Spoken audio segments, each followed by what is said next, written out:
welcome back to the 40% Better podcast. Today, Taran Lent is here joining us, giving us his wisdom on an amazing leadership journey that he's had. Welcome to the show. Thank you, Bill. It's a pleasure to be here, and glad you reached out. Thank you. So the canned question that I ask everybody, the one scripted question that I have is, how did you get started in leadership? Were you the kid that was organizing sports teams, or were you the guy that all of a sudden got thrown into it when you were older and it was a surprise? Like, how did it happen? That's a good question. Look, I played sports growing up. I played sports in college. I was a Division I football player at Dartmouth College. Uh, the first time I really had a leadership role was my freshman year in high school. I think on the strength and conditioning test, I scored kind of the top of the chart, and the coach said, "Hey, Taran, you'll be captain for this first practice." And I think they were planning on rotating it, but I took the responsibility pretty seriously and made sure I called out the stretches and tried to have energy and tried to be loud enough so everybody could hear. And I think that the coach thought I did a good job, so I ended up being captain for the whole year. And if you kind of progress that, I ended up being captain of my high school team my senior year. And then when I was in college, I ended up being elected by my teammates to be captain in my senior year of college as well. But I think what I learned, I use sports analogies almost to the point that it annoys my team members. But I just think there's so many good lessons about being coachable, being a good teammate, doing your job, working through adversity, positive attitude, kind of doing the micro habits the right way. But I think I enjoyed it, but it gave me an opportunity just to kind of be out in front and to have to speak in front of people and to kind of set the tone. And I think those experiences have served me really well. I'll just say kind of one other thing. Some people think I'm a good public speaker. I have to do that for my company, keynotes and team, all hands meetings. And I tell people to this day, it makes me nervous, and I worry about it. But I practice and I rehearse, and it might come off as if it's natural. But it's usually pretty stressful for me. But I think all those experiences I had being put out in front of people made me realize that if you just put the work into it, that you can deliver a message and have it be effective. And so I would say the sports experiences contributed a lot to the leadership principles and values that I hold dear. I like that. Yeah, I grew up swimming competitively, and the whole coaching framework of sports, so much influences how I think about leadership. Yeah. Yeah. The, It totally makes the other sense. the other theme that comes up all the time is just in sports, in a way it's brutal because it's so transparent, but just the continuous improvement. Because Yes. you play a game and you look at every single thing you do and it gets graded, and then it's determined, was it good or bad?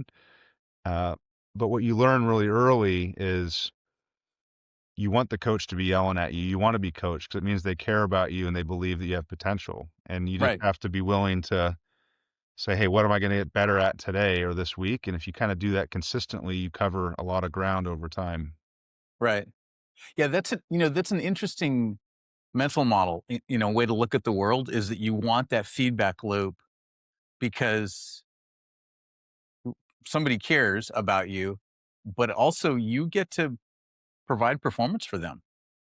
Like, that's a really good, and I don't think it's said often enough, um, in normal conversation about how valuable that feedback loop is. Yeah. Yeah. If you look at people that are really elite at what they do, could be somebody that plays the piano or an athlete, and just look at Steph Curry. Just watch a YouTube video of what his pregame practice routine is. Oh, yeah. He's practicing the same fundamentals, the same basics that they teach you when you're 8 years old. Um, and he's just one, trying to make sure you're good at the foundations, and then just trying to get just a little bit better at every little skill, right? Yeah. Yeah. And look, you have to be tough to do it that way because basically it means you're never satisfied, you're never fulfilled, and you always want to get to the next level. You're constantly raising the bar. And Yep. not Yep. everybody's wired that way. right? Some people like, some people status quo is okay. One of the things that I say about leadership all the time is, there's never been a leader whose job it was to maintain status quo. Your job as a Right. leader is to make things better, small or big. Like, hey, what am I doing next to make things better? Like, it's really not leadership to maintain, right? That's not Right. what leadership Right. is. Yeah. Yeah. I like that. So transitioning from sports to your professional life, like great sports leadership totally makes sense. When you get into the professional world, kind of how did that happen? So I gotta connect the dots for you here because there's a relationship I can draw. But Okay. I would say my professional career is highly unconventional. But when I was a sophomore uh, at Dartmouth, my parents lived overseas, and I was really busy. You got a dog. And I got a dog. Yep, this is great news. We've got neighbors delivering, holiday treats. That's just what I need is more calendar. Excellent. Um, Yeah. so I found myself oftentimes after practice, late at night, being hungry, and the dining halls might not be open. So I was eating off campus a lot and getting ATM fees. If I needed money from mom and dad, it took a long time for it to come from. They lived in London at the time. It took time for them to mail a check across the pond. So a classmate of mine, and we said, wouldn't it be cool if we could have a student off-campus meal plan? And we approached the college and said, hey, can we get the student ID card to work off campus to buy food at pizza and Chinese and whatnot? And the school said no and told us to go away. But we were foolish enough. They say entrepreneurs are usually naive, because if you knew kind of how hard it was going to be, you would never do it. So we were definitely in the naive category, but we decided to start our own student debit card. So we went and got 10 merchants, and we got Oh, 40 of our friends, and it was no technology whatsoever, but you could go buy a pizza or, eat at a restaurant in town. There'd be 3 slips of paper. You'd fill them out. I would ride around on my bike once a week, collect the slips, enter them all in, write the check to a merchant, and then send an email to update everybody's. This is like in 1994, by the way, like the internet barely existed at this time. But the problem was it was really popular. And the next year I went from 10 merchants to 60, and from 40 cardholders to, 2,000. And wow. we did $3 million in sales, through this off-campus network. And so in the middle of school, I was playing football, doing engineering, and all my free time riding around on a bike, collecting slips, entering slips, paying merchants. And I said, this is no way to live. And so, we built a system. We built our own credit card terminal. We built our own server, and created this off-campus merchant network where students could spend off campus. And it turned out to be a very popular idea. And we grew it to 300 colleges across the nation. And when I graduated, I had all these great job offers, and I had to decline them all and tell my poor father that, hey, I didn't know how to shut this business down. It was unclear whether the business was going to be successful or not, but it was, people were depending on it, and so I couldn't just shut it down. Right. And so, yeah, so that ended up being kind of how I started, and I'm sure we'll talk later about how that turned into what I do now. But it was kind of an unplanned career decision. And but That it's is been awesome. it's been a lot of fun. But it was basically driven by the fact that I like to eat, and was trying to figure out a better way to get money to eat at the places I Yeah. loved in town. There must have been a free meal in there for you somewhere or other. It I have to say it was pretty cool to be that young. And when you think about towns and the people that own businesses in towns, like, they kind of make the town run. And to know owners of businesses and to help Hmm. them. Like, running a business is tough, and to help those people Yeah. optimize their business, help drive traffic to them. Because we ended up having a marketing platform, because we could send emails to students and say, hey, this merchant tonight is 25% off, or, here's the restaurant of the week, and we could send these emails out, and I could literally see students leave the buildings and walk across campus and go to these restaurants. I could see the transactions happen. So it was really a marketing platform, but it was fun to partner with these business owners and help them, succeed and try new things. And as a young person, you can learn a lot by being around a bunch of business owners and seeing what their challenges are and what works and what doesn't work. Uh, that is a very, very cool origin story. I like that. Yeah, I mean, especially you're starting off with slips of paper. Like, just the management of a whole bunch of pieces of paper is something that nobody today really, like, wraps their head around. That because everything's digital, right? Like, I don't have a file cabinet anymore. Well, we had two big problems. One, we had this issue where we would sometimes misenter the information. Right. And so we learned this concept of dual entry. So we got to a point where each slip had to be entered twice and they had to match. Mhm. Needed accuracy. And then we had the great incident one time where somebody crashed the bike in the middle of Main Street and the slips got Oh, all no. mixed up and we didn't know which slip went to whom. And so we learned pretty early on that technology probably was going to be a better way to go about it. Yeah. But Oh, to your my point, good like when you run something manual, yeah. you actually really understand how it works. And then we had a mental model for if we are going to create a system to do it. We kind of had a Right. we had a blueprint to kind of use for requirements and the vision for what we wanted to build. So Yeah. That's such a cool, like, market and, like, business idea. When you think about it, you're like, starving kids on campus, they want more variety. Obviously, the businesses would love to have the revenue from the kids and the coming there. parents liked the idea of controlled spending because they knew this money would be spent for food and Right. things Right. appropriate for campus life. Wasn't going to go towards tattoos or G booze or whatnot. So kind Yeah. of a controlled spending for the parents. And the school didn't know our slogan was liberation from the lunch tray. And the school didn't know what to think at first, but what ended up happening for them is if you look at some of these big dining facilities on a campus, they'll operate at times that are not profitable. And if you Mm. leverage the community around you, they could streamline their hours and make sure they were providing coverage to students. But they kind of did it in partnership with the community versus, always operating, like some of those on-campus dining that could be union labor, it could be a big facility. It doesn't make Right. sense Right. to run those when there's just a trickle of business. So they're managed the right way. Everybody won. The parents won. The students definitely won. The small business owners won, and the school made the community much more part of the campus experience. It was more integrated. So, how big did that company get in terms of, like, clearly you had to have more than just you writing code. Yeah, look, we were doing everything, but we got contractors to help us with the things that we didn't know, and we would hire people to help with that. One thing was we were able to always get student workers and student help, Oh, of course. but Yeah. Yeah.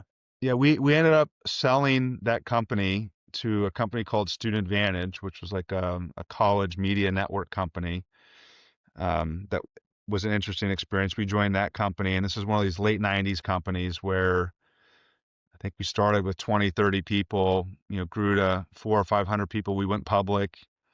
We're on the Oh, wow. NASDAQ. We had a student membership that people could spend 20 bucks and buy this membership and save at 15,000 locations nationwide at Amtrak and US Airways and local vendors. Um, and so we kind of took this off-campus meal plan concept and grew it at Student Advantage to hundreds of universities. And Student Advantage was actually a really interesting company. There's a lot of young entrepreneurs doing, and there's many, many different things we did there. We sold sheets to the extra long sheets to dorms. We did student discounted software. We had the electronic rights to all the sports media. We did UWire, which is like the AP for Wow. college newspapers. We would license and redistribute that.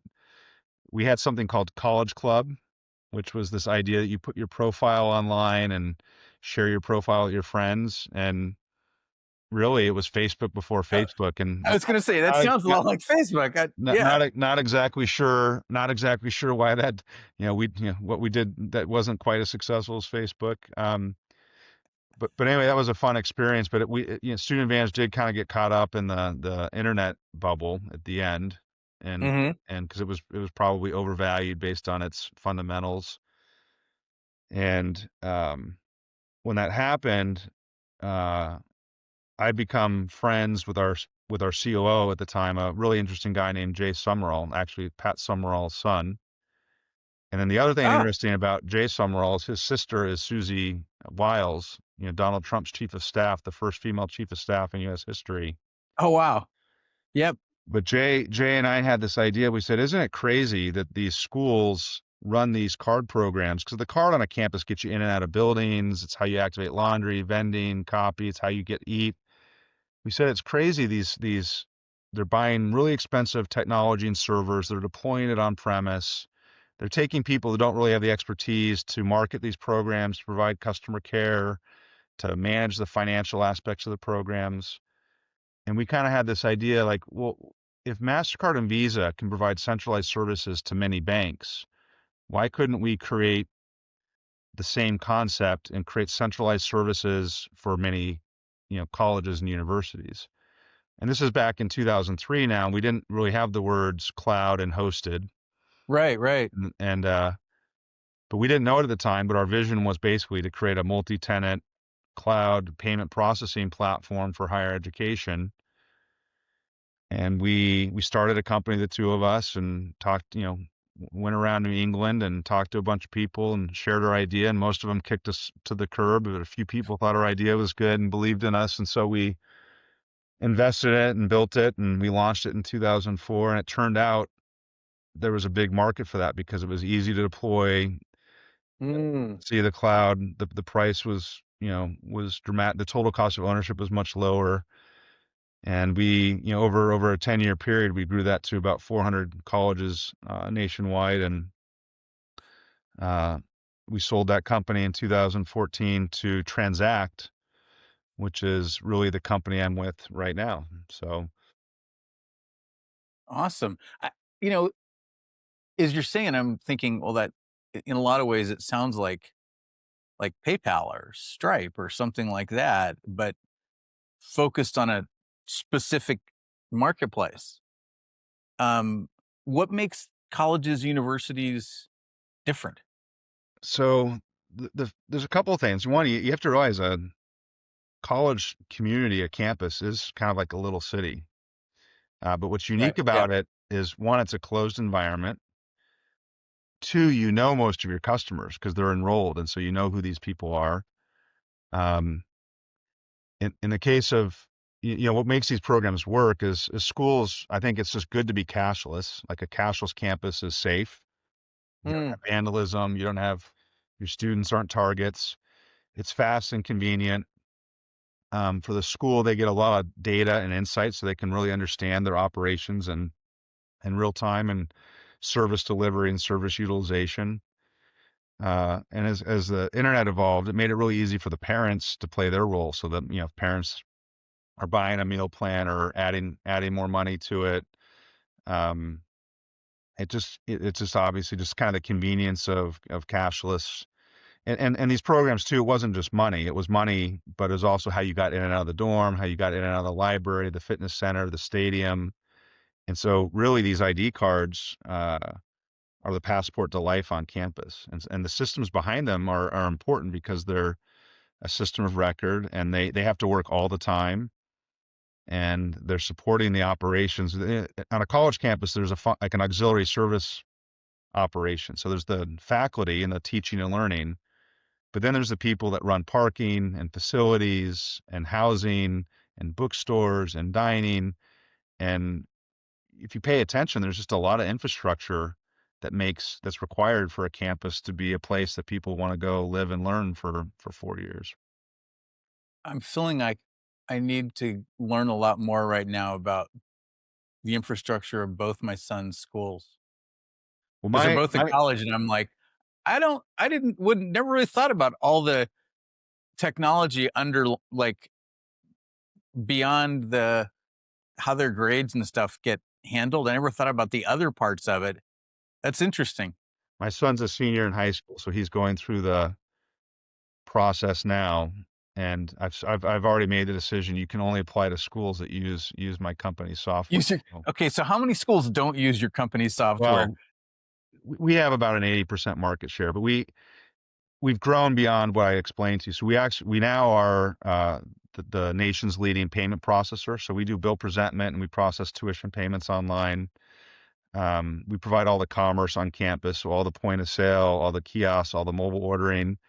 Some of our campuses now have these autonomous robots. So a student will order their lunch, their mobile phone, and a little self-driving autonomous Yeti will go drive them and meet them at the library. The card has evolved. It's no longer really the card anymore. So we worked with Apple, Google, and Samsung. Actually, the first company in the world that Apple allowed a company to issue digital identity to phone and watch. And so now what we do is we provision the student credential to the phone and watch, and students are just tapping their watch or phone to open doors, activate vending or laundry, buy their lunch. In the case of the self-driving robot, they'll tap their watch to identify themselves, and the robot will unlock, and you grab your lunch, and you're good to go. So college has definitely gone high tech, and students care. They want to be proud of their university and how they use technology, and are they innovative, and so we have a lot of fun, and it's a great responsibility to help schools. Ultimately what we do is we help schools operate more efficiently. We let them do more with less using technology in smart ways. Okay, the thought just popped in my head is how many different engineering teams do you have? I'm CTO at so the company now is called Transact Seaboard because we were purchased by Roper, a public company last year, and we were merged with the other company that was kind of we were the two competitors in the marketplace. So Transact and Seaboard have come together. There's some press releases out now. We're going to be rebranded Illumia in 2026, and so Oh, okay. we have that to look forward to, kind of a new chapter in our evolution. Um, but as CTO, I oversee kind of all the product development engineering for the company, cloud operations, so the people that operate our solutions in production and keep them safe and compliant and highly available, and IT for the company. But on the product development side, we have about 371 people, and that kind of works out to we have platform engineering teams, and then we have 20 to 25 what I would call product delivery teams that work on individual kind of products or capabilities that make all this work. And we've got people in the US. We have a big innovation center in Limerick, Ireland that's been a huge success for us. And we do have teams in Chennai, India as well. Interesting. Um, it's a significantly different skill set to figure out how to get the robot to track me down at the library versus payment processing. Like, do people go into verticals or like how do you organize all that? We're not particularly creative about how we do this. We study other great software companies and use proven models. And so we very much, most of our products have a discrete team, an agile scrum team. They're usually between 8 and 12 people. I definitely believe in kind of high trust, high autonomy. I like the team to be empowered to pursue its mission and to control its destiny. There are some things that we need to do from an enterprise perspective to make sure there are things that we can do once that don't make sense to kind of reinvent the wheel on, that can be shared across the teams. And so there's Yep. some standards that way across the teams. But yeah, my belief is a great product is a living, breathing organism, and it's never done. And so we're not a project-based company. We're definitely a product-based company. And so, we're providing mission critical enterprise software that has to work and has to be continually improving. And that means that we need to have a really good team that's focused on it, that has deep domain knowledge, understands the product, understands kind of what's changing for our customers and what their pain points and needs are, so that we can, make sure that the software is always getting better, and that's highly valued and highly the customers can rely on it to solve their problems and be reliable. Yeah. But yeah, by the way, I had to fight really hard to do that. At different points along the way, back to the sports analogy, like, wouldn't it be crazy if you were trying to be an elite football team and you were trying to play at the best level in the world, and you had tough competition, and you were say you were in the NFL and trying to win the Super Bowl, and the owner or the coach said, "Hey, let's try to play with 8 players instead of 11. let's see, hey, do we really need a tight end? Do we really need a linebacker? And it's funny, like that would just be kind of, it would make no sense whatsoever. But for some reason in business, sometimes people try to apply different physics or try to pretend those physics don't apply.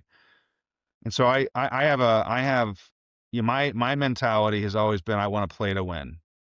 I want to play Hmm. to win. I want to be elite. And I would rather do fewer things, but play with a full team and play with the intention to dominate than to try to cut corners and try to play for the Super Bowl with eight players. And how that's translated, I was thinking as I prepared my thoughts for this discussion, like what's kind of my overarching framework for leadership. And where I landed on that is, as the leader, my job is to do whatever I possibly can to stack the odds in the favor of my teams so they have the best chance to win, the best chance to succeed. And that means clear mission. I let them focus. I get people with the right skill set. But it also means at some point I get out of the way and trust them to do what they're hired to do and to do their job and execute. But fundamentally, I'm either helping or I'm hurting. And I think a Right. successful leader's job is like, what am I doing to help my team have the highest possible chance of success? And I think that's been a good framework for me. And when you have talented people with a mission they believe in, and you let them focus and execute, you almost always get good outcomes. And if you don't, if you fail, you usually know it early, and you usually can pivot and adapt and recover, right? Yeah. Yeah. No, I love that. That may be the episode title is what can I do to help my team get better? Um, but I think that's the fact that you explicitly can talk about that and wanting to do stuff really, really well. Um, that's impressive because people oftentimes think that, but they don't say it. And then nobody around them knows. And like you said that, like, this isn't the first time you've ever said that in your life. Yeah. One of the things Um, that's interesting is there's a phenomena I call the hero mentality. And it is the most well-intentioned thing, but it's actually quite destructive. And an example of hero mentality is somebody's asking you to do a project or create a product or do something transformational. And hey, I need these resources to do it and be successful. And oftentimes when you ask for resources at a company, the answer is no, we can't afford it, right? Or we can't. And so what a lot of people do is they say, okay, well, we'll just find a way, we'll muscle it. And usually what happens is people get spread too thin, and no matter how good their intentions are, they just become ineffective. Like you just can't right. execute. And so one of the examples I have from my career is we bought this company, which is the company that's our tuition payments business now. And we bought it for like $65 million, something like that. It was a big acquisition for us at the time. And they put me in charge of it. And it was really clear that the product had kind of aged out a little bit. We weren't proud of it. It wasn't competitive. It wasn't growing. And the biggest thing was we needed to redesign it and make it mobile responsive so it looked great on phones because that's where students and parents were doing their business. And I remember I said, okay, we didn't have Angular developers. We didn't have designers. We didn't have people that had experience with that. So I said, hey, we need to go hire 5 or 6 people with these skill sets. And the first answer was, no, it's not in the budget. We can't do it. And if I had invoked hero mode at that point and said, okay, we'll just find a way, I think we would have failed. Instead, what I said to the CEO at the time was, well, then I said, I refuse the assignment. I don't want to do this project. And I said, what? Mm, I said, well, I want to work on the project that you want to succeed at. And he said, well, we have to succeed at this. We just spent $65 million on this business. I'm like, well, then what's 5 or 6 more people? That whole conversation was less than 10 minutes. He said, fine, you can go get those people. nice. Literally, my big impact on the project was kind of over at that point. We went and got the resources. We got the direction of the team. I was very light touch from that point forward. It was a 2-year project.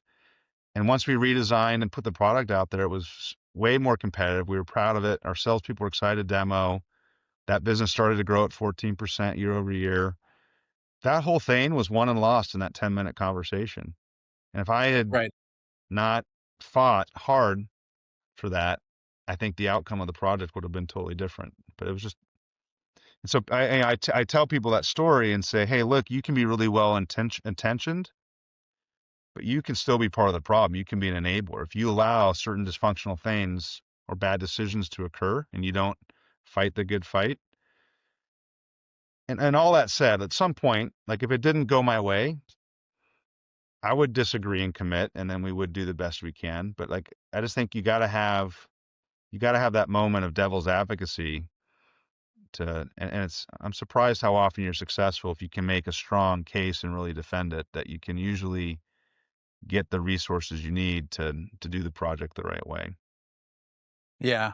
I like that because there's a couple things there that really stand out. One of them is you having the courage to tell the CEO, look, we just threw a bunch of money at this thing. We need to upgrade it, right? Like that's a really compelling, it's a compelling thing to say, but just the nerve to actually say that, because a lot of times I hear people, I mean, I've had peers tell me to my face, oh, I could never go talk to the CEO. Like I've gone and pitched a CEO on something we need to do, and he said yes. Um, I've heard so many people say I could never do that, and mad props to you for doing it. Um, that's a huge, Somebody taught me early on, like, hey, one of your jobs as a employee is to not let your boss make a mistake or fail. And mm, they hire you to give them recommendations, right? Because a lot of times the people who are doing the work are closer to it and they have insights that you don't if you're not kind of in the trenches. And so, look, you can do it diplomatically, but you do it from a place where, hey, I'm trying to serve the company and serve you. And this is something I feel strongly about. Jack Welch has a quote in one of his books. They were talking about innovation. And he said, innovation is easy.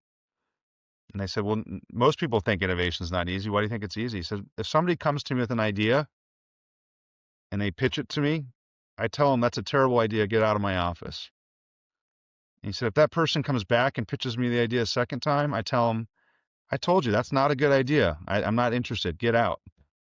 And when that person comes back a third time, you say, well, it's probably a good idea. And this person believes in it enough and is a strong enough leader. I can give them a team and a budget and they're going to go say, I don't have time to pursue the idea. But like, so there's a certain process. You have to have a certain amount of conviction to, yeah, you can't whisper your ideas once and you can't kind of tentatively, most leaders I know, if somebody has done the research and has the data and can present the argument, and you got to pound your fist on the table and say, I believe in this. I'm willing to put my badge.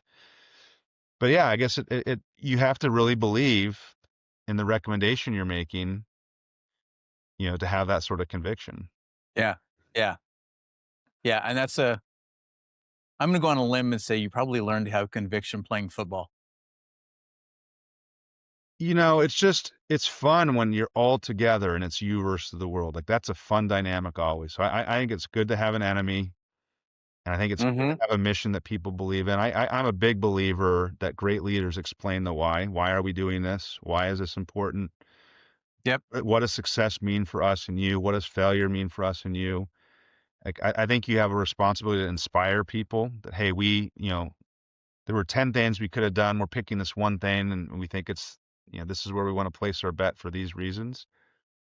Because what the conviction gets you is nothing's easy and you always get kind of bumped around and knocked around. The conviction helps you stay the course. So when the next shiny opportunity comes along or the client escalation comes along or you have a setback, it's kind of what gives you the tenacity to see it through. Because I've never had a project that's just linear, right? Right. You get knocked around like a pinball, and you have to have enough belief in what you're doing that you can kind of stay the course. Now, that doesn't mean you ignore feedback and data you're getting, but usually on things like, you know, you're usually directionally correct, and the adjustments are zigging and zagging. So usually not, hey, we're going to go left, right, or 180 degrees. You're usually headed Right. the direction, and so the adjustments tend to be, more like that.